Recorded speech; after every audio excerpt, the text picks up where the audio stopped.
How do we cope with nerves when we're on television or on radio? Preparation. The best thing is to know that you've got everything sorted, that you have done so much preparation that it doesn't matter what questions people throw at you, you are going to know the answers. I interviewed Michael Caine once, and I read everything about the man. I tried to see as many of his films as possible, and I read practically everything that was ever written by him or about him.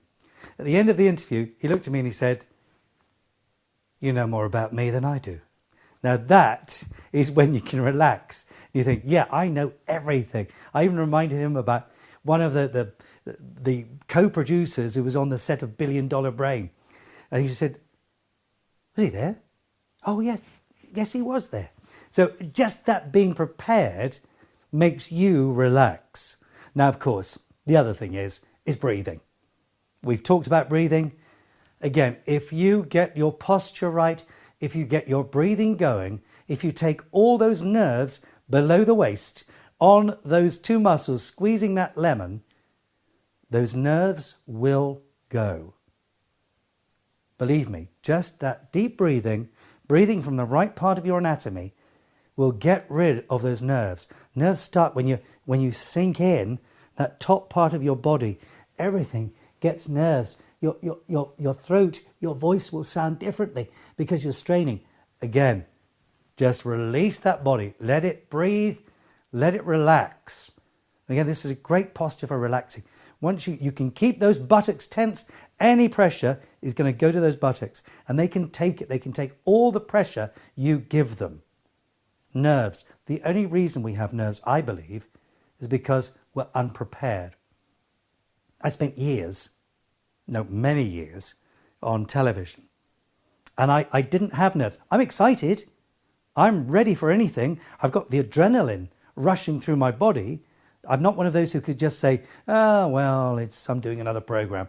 I'm always excited and that keeps me on edge. I know what's going on. I can react in a moment. But nerves, not really nervous. However, I then went to doing a one-man show in the theatre playing David Niven. And I have to tell you, it was a very small venue. Now, I've presented in front of millions, but in this venue, there were about 20 or 30 people. And I was behind the set, and I heard them come in, and I heard them mumbling, and I heard them talking. I have to tell you, my nerves went through the roof. I was petrified. And I, at the same time, I was thinking, why are you nervous? Why are you nervous? Because I suppose I didn't know who my audience was. I didn't know who they were going to be. I hadn't had that preparation. I'd prepared my speech. I prepared everything I had to learn. But I hadn't thought, oh my goodness, I'm going to have a live audience watching this show. So nerves can happen to anybody. And don't let anybody tell you that they never get nervous, because I don't believe that. Yes, I've been nervous.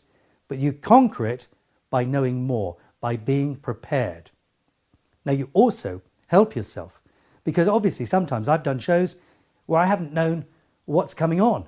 They're going to throw anything at me. Everything could be coming in front of me and I have to react to it. If I'm nervous, I won't be able to do that. Relaxation is the key. And of course, I'm sure you've all got your own particular form of relaxation that is right for you.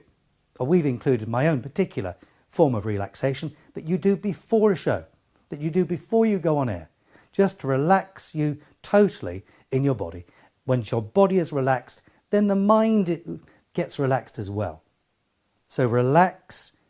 Whatever comes at you, it's not going to help if you're nervous.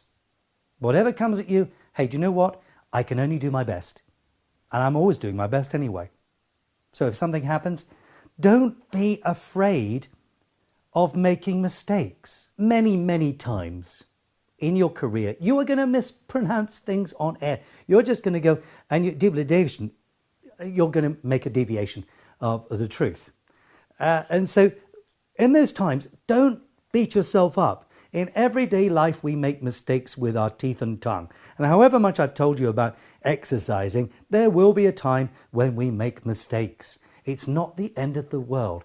The audience isn't going to go, oh, he mispronounced that word, and then he had to redo it again. No, they're not, because we do that in everyday life. If you started picking up your friends every time they made a mistake, if they made a little faux pas in what they're speaking, then we'd be stopping each other all the time. Relax. If that happens, you just change it. You go back and repair it. No, don't emphasize it. Don't bring people's attention to it.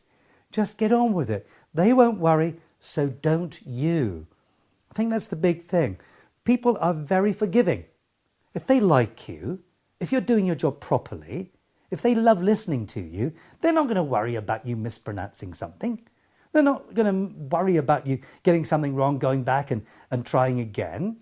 That will endear them to you. It's always part of the game, is that you are going to make mistakes. Get over it. Don't